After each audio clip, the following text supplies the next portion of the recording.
Hi students, வணக்கம். 12ஆம் வகுப்பு இயற்பியலில் கதிர் ஒளியியல் அதாவது ரே ஆப்டிக்ஸ் பாடத்தில் போட்டித் தேர்வுகளில் கேட்கப்பட்ட கேள்விகள் சிலவற்றையும் அதற்கான தீர்வுகளையும் பார்த்து கொண்டிருக்கிறோம். அந்த வகையில் இன்று ஒளிவிலகல் அதாவது ரிஃப்ராக்ஷன் என்ற தலைப்பில் போட்டித் தேர்வுகளில் கேட்கப்பட்ட கேள்விகள் சிலவற்றையும் அதற்கான தீர்வுகளையும் பார்க்க இருக்கிறோம். முதல்ல ஒரு கேள்வியை பார்ப்போம். காற்றில் செல்லும் ஒரு ஒளிக்கதிரின் அலைநீளம் லாம்டா, அதிர்வெண் n, திசைவேகம் v மற்றும் செறிவு I. அந்த ஒளிக்கதிர் தண்ணீர் ஊடகத்தில் செல்லும்போது அதன் அலைநீளம் லாம்டா டேஷ், அதிர்வெண் n டேஷ், திசைவேகம் v டேஷ் மற்றும் செறிவு I டேஷ். கீழே கொடுக்கப்பட்டவைகளில் எது சரியான தொடர்பை விளக்குகிறது? அதாவது ஒரு ஒளிக்கதிர் காற்றில் செல்லுது, அதோட அலைநீளம், அதிர்வெண், திசைவேகம், செறிவு இதை கொடுத்துருக்காங்க. அதே கதிர் தண்ணீர் ஊடகத்தில் போகுது, அப்போ அதனோட அலைநீளம், அதிர்வெண், திசைவேகம், செறிவு கொடுத்துருக்காங்க. கீழே ஒரு 4 ஆப்ஷன் கொடுத்துருக்காங்க. First option lambda equal to lambda dash, second option I equal to I dash, third option V equal to V dash, fourth option N equal to N dash. இதில் எது சரியாக இருக்கும் அப்படின்னு கேட்டிருக்காங்க. இந்த கேள்வி all India pre medical entrance exam 2006 கேட்டிருக்காங்க.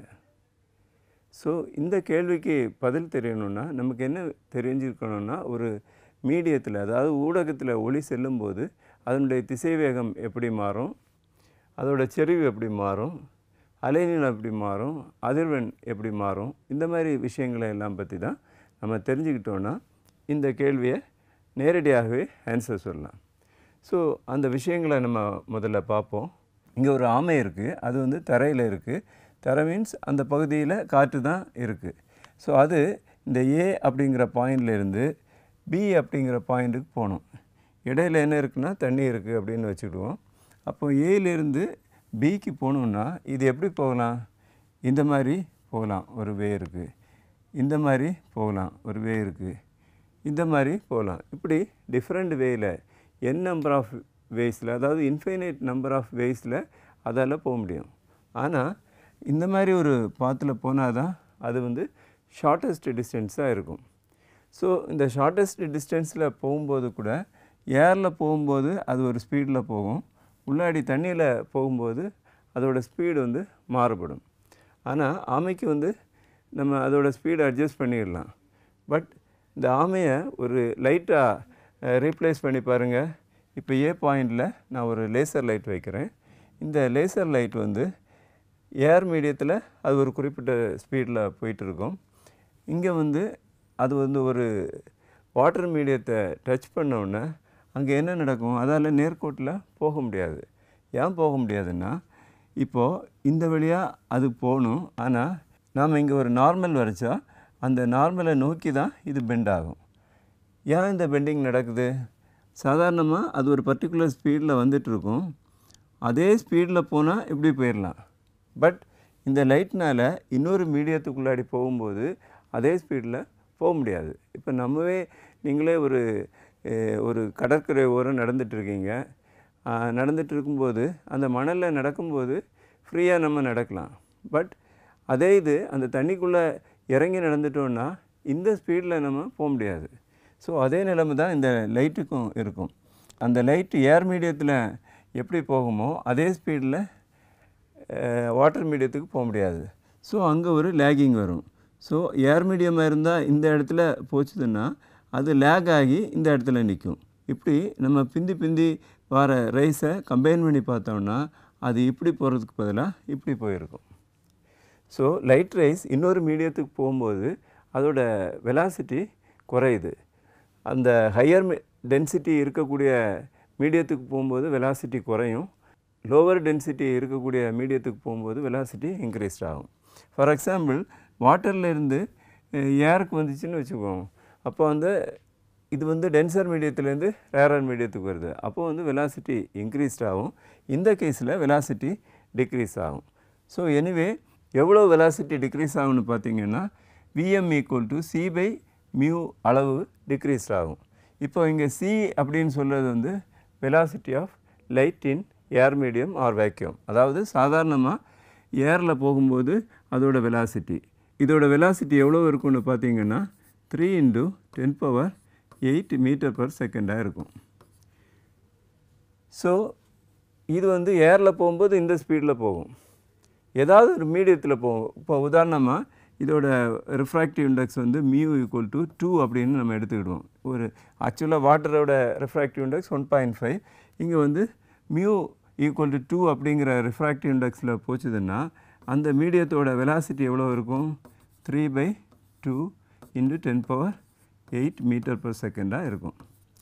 So இங்கே 1.5 × 10⁸ மீட்டர்/செகண்டில் தான் அதால் போக முடியும். அப்போ வெலாசிட்டி என்ன செய்யுது? குறையுது. ஸோ இந்த கான்செப்டை நீங்கள் ஞாபகம் வச்சுருக்கணும். லைட் ரைஸ் ஒரு மீடியத்துலேருந்து இன்னொரு மீடியத்துக்கு போச்சுன்னா வெலாசிட்டி மாறும். அது கூடுமா குறையுமா அப்படிங்கிறது அந்த மீடியத்தோட டென்சிட்டியை பொறுத்து இருக்கும். ஒரு விஷயம். ரெண்டாவது நம்ம பார்க்க வேண்டியது வேவ் லெங்த். நமக்கு c = νλ அப்படின்னு ஒரு ஃபார்முலா இருக்குது. நமக்கு c = νλ அப்படிங்கிறது ஒரு ஃபார்முலா இருக்குது. சிங்கிறது வெலாசிட்டி ஆஃப் லைட் இன் ஏர். இதே இது நமக்கு மீடியத்தில் எழுதணும்னா இதை vன்னு எழுதுவோம். = இதை லாம்டா அப்படின்னு எழுதலாம். நியூங்கிறது ஒரு ஃப்ரீக்குவென்சியை குறிக்குது. அதாவது ஒரு லைட் ரைஸ் வந்ததுன்னா அதோட ஃப்ரீக்குவென்சியை குறிக்குது. அந்த ஃப்ரீக்குவென்சி எதை பொறுத்து மட்டும் இருக்கும்னா அந்த லைட் சோர்ஸ், அதாவது ஒளி மூலத்தை பொறுத்து மட்டும்தான் இருக்கும். இங்கே இருந்த ஒரு லேசர் லைட்டை நான் அடிச்சிட்டேன்னா இந்த லேசரில் இருக்கக்கூடிய அந்த ப்ராப்பர்ட்டியை பொறுத்து தான் அந்த ஃப்ரீக்குவென்சி இருக்கும். அது என்ன ஃப்ரீக்குவென்சி அனுப்புதோ அந்த ஃப்ரீக்குவென்சி தான் இருக்கும். அந்த ஃப்ரீக்குவென்சியை நம்ம மாற்ற முடியாது. ஸோ இது வந்து கான்ஸ்டண்ட்டாக இருக்கும்.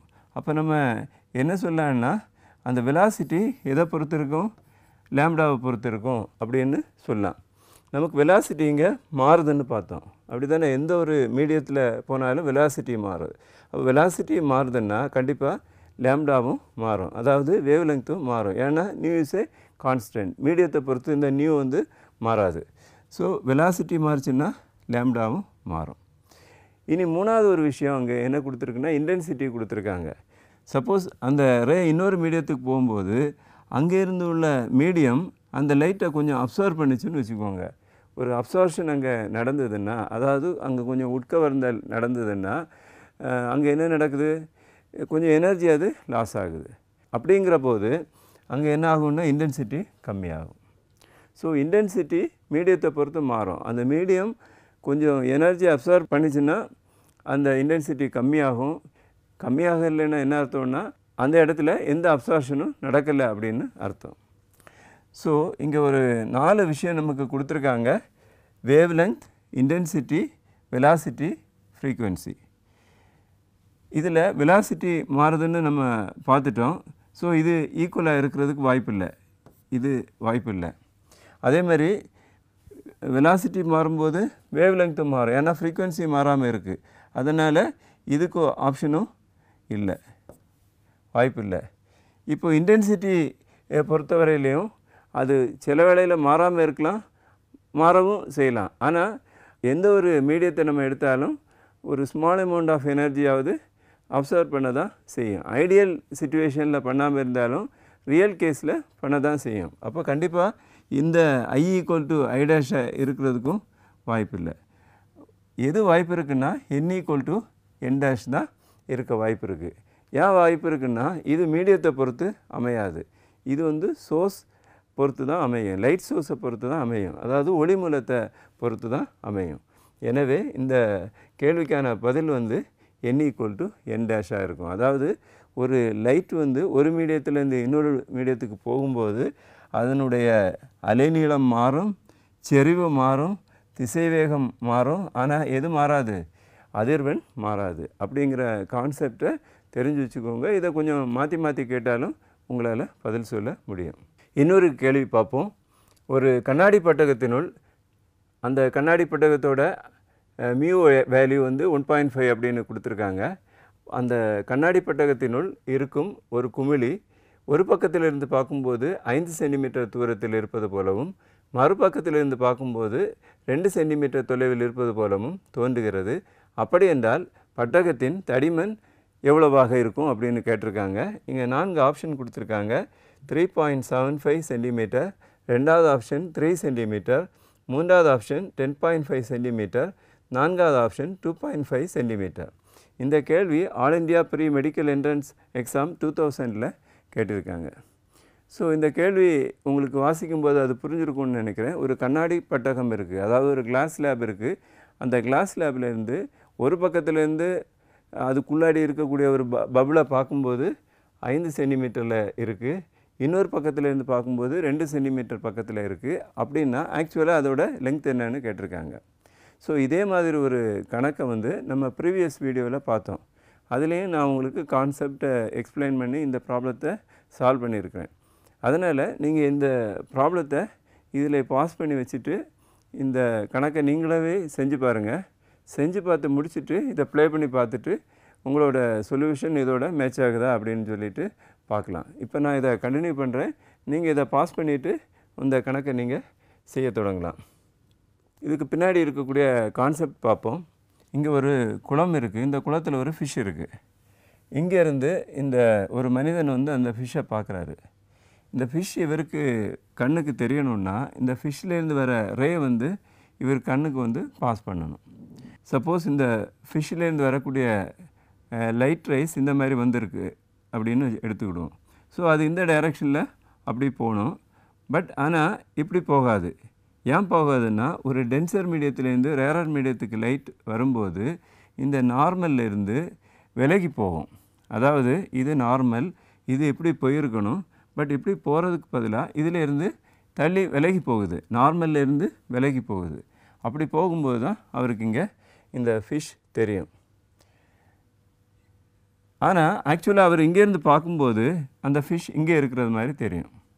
ஸோ இது நம்ம என்ன சொல்லுவோம்னா உண்மையான ஆழம் அப்படின்னு சொல்லுவோம். இந்த ஃபிஷ் இங்கே தான் இருக்குது, அந்த ஆழத்தை ரியல் டெப்த், அதாவது உண்மையான ஆழம்னு சொல்லுவோம். ஆனால் வெளியிலேருந்து பார்க்கும்போது அவருக்கு என்ன தெரியும்? இந்த டெப்த்து தான் தெரியும், தோற்ற ஆழம் தான் தெரியும். அதனால தான் இப்போ ஏதாவது ஒரு குளம் இல்லைன்னா ஆறு அந்த பகுதியில் போய் நீங்கள் தண்ணிக்குள்ளே பார்த்துட்டிங்கன்னா அதுக்கு கீழே இருக்கக்கூடிய பரப்பு, அதில் இருக்கக்கூடிய கல் மண் இதை ஏதாவது நீங்கள் பார்த்தீங்கன்னா அது கொஞ்சம் உயர்ந்த இருக்கிறது மாதிரி தோன்றும். ஏன்னா தண்ணிக்குள்ளாடி நம்ம பார்க்கும்போது இந்த தோற்ற ஆழம் காரணமாக அதோடய டெப்த்து குறைஞ்ச மாதிரி நமக்கு தெரியும். அந்த குறைஞ்ச மாதிரி தெரியாது தான் நம்ம என்ன சொல்லுவோம்னா தோற்ற ஆழம் அப்படின்னு சொல்லுவோம். ஸோ ரியலாக அந்த டெப்த்து 10 சென்டிமீட்டர் இருந்தாலும் நம்ம தண்ணி வழியாக பார்க்கும்போது அதில் என்ன இருக்கும்? அந்த 10 சென்டிமீட்டரோட குறைஞ்சது மாதிரி தெரியும். ஸோ எவ்வளோ குறைஞ்சது அப்படின்னு நம்ம பார்க்கணுன்னா இந்த ஃபார்முலா வச்சு கண்டுபிடிக்கலாம். d' = d/μ அப்படின்னு சொல்லக்கூடிய ஃபார்முலா வச்சு நம்ம கண்டுபிடிக்கலாம். இப்போ உதாரணமாக இந்த டெப்த்து ஒரு 10 சென்டிமீட்டர் அப்படின்னு எடுத்துக்கிடுவோம். ஒரு 10 சென்டிமீட்டர் டெப்த் இருக்குது, இந்த ஆழம் 10 சென்டிமீட்டர் இருக்குது. நம்ம இந்த மீடியத்துக்கு ரெஃப்ராக்டிவ் இண்டெக்ஸ் 2 இருக்குது அப்படின்னு எடுத்துக்கிட்டோம்னா இந்த டெப்த் எவ்வளோ வரும்னா 10/2 = 5 சென்டிமீட்டர் வரும். ஸோ இதுக்கு மீனிங் என்னன்னா ஆக்சுவல் டெப்த் 10 சென்டிமீட்டராக இருக்கும். இந்த மீடியத்துக்கு ரெஃப்ராக்டிவ் இண்டெக்ஸ் 2ஆக இருந்துச்சுன்னா அதோட டெப்த் எப்படி நமக்கு தெரியும்னா 5 சென்டிமீட்டராக தெரியும். ஸோ இதை தான் நம்ம தோற்ற ஆழம்னு சொல்லுவோம். அப்போ ரியல் டெப்த் என்ன, அப்பேரண்ட் டெப்த்துன்னா என்னன்னு தெரிஞ்சுக்கிட்டு நம்ம ப்ராப்ளத்துலேயும் என்ன பார்க்குறாங்கன்னா ஒரு கிளாஸ் லேப் இருக்குது, அதை ஒருத்தர் ஒரு பக்கத்துலேருந்து பார்க்கும்போது ஒரு டிஸ்டன்ஸ் தெரியுது. அந்த டிஸ்டன்ஸ் தெரிகிறது தான் இந்த அப்பேரண்ட் டெப்த்து, சரியா? ஆனால் ரியல் டெப்த்து அது வேறையாக இருக்கும். ஸோ நம்ம ரியல் டெப்த்து கொடுத்து அப்பேரண்ட் டெப்த்தை கண்டுபிடிக்க சொன்னால் இப்படி கண்டுபிடிக்கணும். ரிவர்ஸில் கேட்டாலும் நமக்கு செய்ய தெரியணும். ஸோ அது சம்மந்தமாக தான் நம்ம இந்த கணக்கை பார்க்க போகிறோம். ஸோ இங்கே d' சொல்ல தோற்ற ஆழம், டிங்கிறது உண்மையான ஆழம். இப்போ இந்த கணக்கை எடுத்துக்கிடுவோம். இந்த கணக்கில் ஒரு கண்ணாடி பட்டகம் இருக்குது. இந்த கண்ணாடி பட்டகத்தோட ரெஃப்ராக்டிவ் இண்டெக்ஸ் 1.5 இருக்குது. அந்த கண்ணாடி பட்டகத்தோட லெங்க்த்தை எல் அப்படின்னு வச்சுக்கிடுறேன். இதுக்கு நடுப்பகுதியில் ஒரு குமிழி இருக்குது. இந்த குமிழியை ஒரு பக்கத்துலேருந்து ஒருத்தர் பார்த்தாருன்னா அந்த டிஸ்டன்ஸ் எவ்வளோ இருக்குது? இங்கே கொஸ்டினில் என்ன கொடுத்துருக்குன்னா பார்க்கும்போது 5 சென்டிமீட்டர் தொலைவில் இருப்பது போல் இருக்குது. அது அவருக்கு தோன்றக்கூடிய டிஸ்டன்ஸ், அதாவது அப்பேரண்ட் டிஸ்டன்ஸு தான் கொடுத்துருக்காங்க. நான் ரியல் டிஸ்டன்ஸை எக்ஸ் அப்படின்னு எடுத்துக்கிடுவேன். ஸோ மறுபுறத்துலேருந்து பார்க்கும்போது எப்படி இருக்கும்? டோட்டலாக எல் டிஸ்டன்ஸ் இருக்குது, அதிலேருந்து எக்ஸை கழிச்சா இந்த பக்கத்துலேருந்து பார்க்குறது வரும். ஸோ மறுபுறத்துலேருந்து ஒருத்தர் பார்த்தாருன்னா அவருக்கு எப்படி தெரியும்னா, அவருக்கு வந்து இந்த 2 சென்டிமீட்டர் தொலைவில் தெரியுது, பட் நான் ஆக்சுவல் டிஸ்டன்ஸை எல் மைனஸ் எக்ஸ் அப்படின்னு எடுத்துக்கிடுறேன். ஏன்னா நம்ம ஆக்சுவல் டிஸ்டன்ஸ் தான் கண்டுபிடிக்கணும். ஸோ இதை எக்ஸ்ன்னு எடுத்துகிட்டேன். இது டோட்டல் டிஸ்டன்ஸ் எல்ல இருக்கனால இது எல் மைனஸ் எக்ஸாக இருக்குது. ஸோ இங்கே வருவோம். இப்போ இங்கேருந்து பார்க்கும்போது, அதாவது இடது பக்கம் வழியாக பார்க்கும்போது அவரோட காற்று குமிழின் தோற்ற தொலைவு இங்கேருந்து எவ்வளோ தோற்ற தொலைவு இருக்குன்னா 5 சென்டிமீட்டரில் இருக்குது அப்படின்னு தெரியுது. பட் ரியல் டெப்த்தை மிக்ஸ் பண்ணி போடும்போது ரியல் டெப்த்து எக்ஸாக இருக்குது. எக்ஸை மியூனால், அதாவது ரிஃப்ராக்டிவ் இண்டெக்ஸ்னால் டிவைட் பண்ணும்போது நமக்கு வந்து இந்த தோற்ற தொலைவு கிடைக்கும். ஸோ எக்ஸ் பை மியூவாக இருக்கும். ஏன்னா இந்த டிஸ்டன்ஸ் எக்ஸு, அதை மியூவால் டிவைட் பண்ணிட்டா போதும். மியூ இங்கே என்ன கொடுத்துருக்கு? 1.5ன்னு கொடுத்துருக்கு. ஸோ இதை நம்ம சப்ஸ்டியூட் பண்ணும்போது எக்ஸ் பை 1.5 வருது. இது அப்படி இருக்கட்டும். இந்த வேல்யூ ஈக்குவல் டு 5 சென்டிமீட்டராக இருக்குது. சரியா? 5 சென்டிமீட்டராக இருக்குது. இதை அந்த ஈக்குவேஷனாக வச்சுருப்போம். இப்போ அடுத்த பக்கத்துலேருந்து பார்ப்போம். இங்கேருந்து பார்க்கும்போது ரியல் டிஸ்டன்ஸ் என்னவா இருக்குது? எல் மைனஸ் எக்ஸாக இருக்குது. அப்போ அப்பேரண்ட் டிஸ்டன்ஸ் எவ்வளோவா இருக்கும்னா எல் மைனஸ் எக்ஸ் பை மியூவாக இருக்கும். அது உங்களுக்கு கிளியராக இருக்கும்னு நினைக்கிறேன். ஏன்னா எங்கே ஒரு ரியல் டிஸ்டன்ஸ் இருந்தாலும் அதை ரெஃப்ராக்டிவ் இண்டெக்ஸால் டிவைட் பண்ணால் நமக்கு அப்பேரண்ட் டெப்த்து கிடைக்கும். ஓகே, இப்போ பாருங்கள், இந்த மியூவோட வேல்யூவை இங்கே சப்ஸ்டியூட் பண்ணுவோம். எல் மைனஸ் எக்ஸ் பை 1.5 வருது. ஸோ இந்த வேல்யூவை 2 சென்டிமீட்டர்னு இங்கே கொடுத்துருக்காங்க. ஸோ இதை 2 அப்படின்னு நம்ம எடுத்துக்கலாம். இதை ரெண்டையும் ஆட் பண்ணிட்டோன்னா நம்ம டோட்டல் லெங்க்த்து கிடைக்கும். அப்படி தானே? மொத்த தோற்ற தொலைவு வந்து X by 1.5 plus L minus X by 1.5. இங்கே கொடுத்துருக்க டேட்டா படி இதை ஆட் பண்ணால் என்ன வரும்? 5 + 2 வரும். 1.5 எல்சிஎம் எடுத்துட்டோன்னா 1.5 divided by 1.5 1 into X X வரும். அடுத்தது plus 1.5 divided by 1.5 it is 1 into L minus X L minus X. இதில் இந்த எக்ஸும் இந்த எக்ஸும் கேன்சல் ஆகிரும். அந்த பக்கம் ஈக்குவல் டு 7 போடலாம். So L by 1.5 equal to 7. இதில் இருந்து எல் இஸ் ஈக்குவல் டு என்ன போடலாம்? 7 இன்டு 1.5 ஈக்குவல் டு 10.5 சென்டிமீட்டர் வருது. ஸோ இங்கே 4 ஆப்ஷன் நீங்கள் பார்த்தீங்கன்னா ஆப்ஷன் சி 10.5 சென்டிமீட்டர் என்பது சரியான விடையாக இருக்குது. ஸோ இப்போ நீங்கள் அந்த ப்ராப்ளத்தை செஞ்சு பார்த்துருப்பீங்க. உங்களுக்கு இது கரெக்டாக செய்ய முடிஞ்சதுன்னா நீங்கள் அந்த கணக்கு உங்களுக்கு நல்ல தரவாக புரிஞ்சிருக்குன்னு அர்த்தம். இல்லைன்னா இதை என்ன செய்யணும்? இதே மாதிரி வேறையும் சில எக்ஸசைஸை பண்ணி பாருங்கள். நாம் இன்னொரு கணக்கு பார்க்கலாம். 3/2 ஒளிவிலகல் எண் மற்றும் 4 மில்லிமீட்டர் தடிமன் கொண்ட ஒரு கண்ணாடி ஜன்னல் வழியாக சூரிய ஒளி கடக்க எடுத்துக்கொள்ளும் நேரம். இங்கே 4 ஆப்ஷன் கொடுத்துருக்காங்க. மொதல் ஆப்ஷன் 2 × 10⁻⁻4 வினாடி, செகண்ட் ஆப்ஷன் 2 × 10⁸ வினாடி, தேர்ட் ஆப்ஷன் 2 × 10⁻11 வினாடி, நான்காவது ஆப்ஷன் 2 × 10⁻11 வினாடி. இந்த கேள்வி 1993 all India pre medical entrance எக்ஸாமில் கேட்டிருக்காங்க. இந்த கணக்கில் இந்த கணக்கை ஒரு வாட்டி கூட ரீட் பண்ணி பாருங்கள். ஒரு ஒளிவிலகல் எண் கொடுத்துருக்காங்க. அதுக்கு அந்த ஒரு கிளாஸோட திக்னஸ் கொடுத்துருக்காங்க, அதாவது கண்ணாடி ஜன்னலோட திக்னஸ் கொடுத்துருக்காங்க.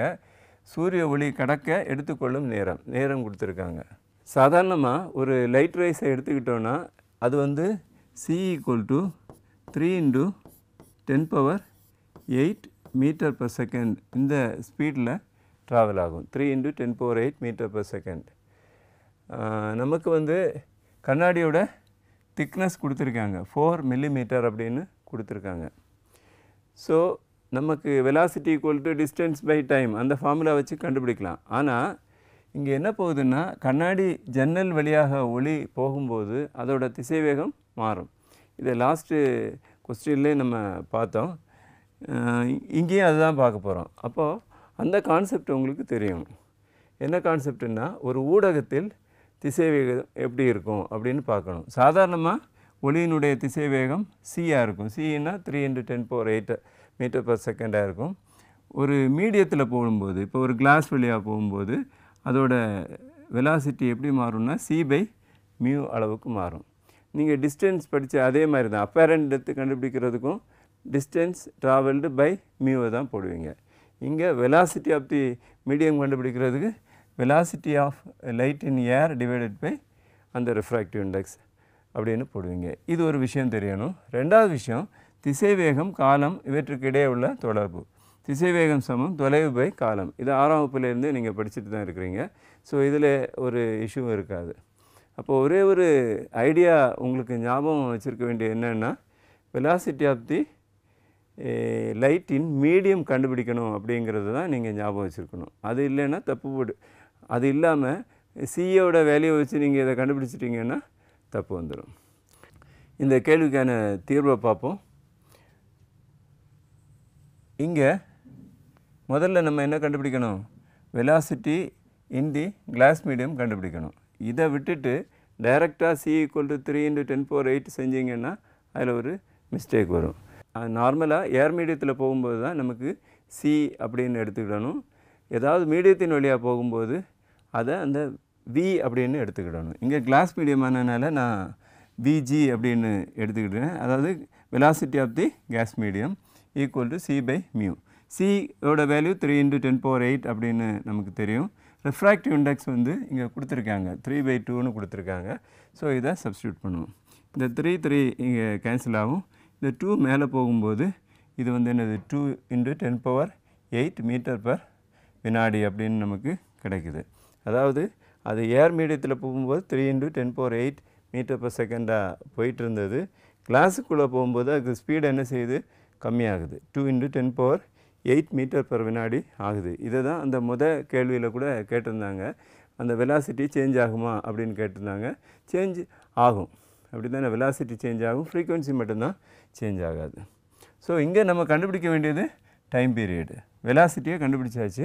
இனி வெலாசிட்டிக்கும் டைம் பீரியடுக்கும் உள்ள ரிலேஷன்ஷிப் t = x/vg இருக்கும். எக்ஸ்ன்னு சொல்லக்கூடியது அது ட்ராவல் பண்ண டிஸ்டன்ஸ். இங்கே ட்ராவல் பண்ண டிஸ்டன்ஸ்ன்னு சொல்லியது இந்த 4 மில்லிமீட்டர் தடிமன் அப்படின்னு எடுத்துருக்கோம். மில்லிமீட்டரை நம்ம மீட்டரில் மாற்றும்போது 4 × 10⁻³ வரும். வெலாசிட்டி வந்து 2 × 10⁸ வருது. இந்த 2ஐயும் இந்த 4ல் இருக்கக்கூடிய 2ஐயும் கேன்சல் பண்ணலாம். அப்போ என்ன வருது? 2 வருது. ஈக்குவல் டு 2 இந்த 8 மேலே போகும்போது -8 ஆயிரும். -8 -11 -8 -3 = -11 ஆயிரும். அப்போ 2 × 10⁻11 வினாடி அப்படின்னு நமக்கு கிடைக்குது. இங்கே ஆப்ஷனை பார்த்தோன்னா 2 × 10⁻11 வினாடியும் வந்து சி ஆப்ஷனை குறிக்குது. ஸோ இதுதான் சரியான விடை. நாம் இன்றைக்கி 3 கணக்கை பார்த்துருக்குறோம். 3மே இந்த ரிஃப்ராக்ஷன் ஆஃப் லைட்டை ரிலேட் பண்ணக்கூடிய ப்ராப்ளம் கொஞ்சம் எளிமையாக தான் இருக்கும். இது போன்ற கணக்குகளை பயிற்சி புத்தகத்தில் பாருங்கள். இன்னும் நிறைய ப்ராக்டிஸ் பண்ணிங்கன்னா இந்த மாதிரி ப்ராப்ளம் கேட்டிங்கன்னா உங்களால் எளிதாக இந்த எக்ஸாமில் அட்டென்ட் பண்ண முடியும். மேலும் சில வினாக்களோடு மற்றொரு வீடியோவில் சந்திக்கிறேன். நன்றி.